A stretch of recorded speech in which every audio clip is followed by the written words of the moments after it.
Nous savons que Dieu est un être spirituel. À proprement parler, il n'a pas de sexe.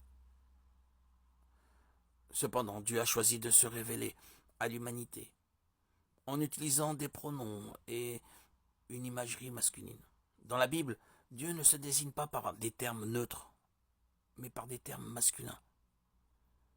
Puisque Dieu a choisi de se révéler à l'humanité dans un langage qui spécifie le genre masculin, nous pouvons et même devons nous référer à lui dans un langage similaire. Il n'y a aucune raison biblique de cesser d'utiliser les pronoms masculins pour désigner Dieu. Dès le début de la Bible, Dieu se désigne par des pronoms masculins. Dieu créa l'homme à son image, il le crée à l'image de Dieu, il créa l'homme et la femme. Genèse 1, 27. Dès le début, Dieu se désigne par des termes masculins. L'hébreu ancien n'avait pas de pronom grammaticalement neutre, de sorte que tous les éléments étaient intentionnellement dotés d'un genre grammatical masculin ou féminin.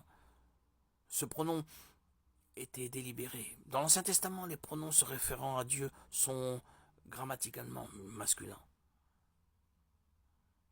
On retrouve la même chose dans le Nouveau Testament. Les épîtres des Actes à l'Apocalypse contiennent près de 900 versets où le mot grec théos, un nom masculin, est utilisé pour désigner Dieu. Bien que le grec koine ait des termes neutres en termes de genre, Dieu est toujours désigné par le genre masculin.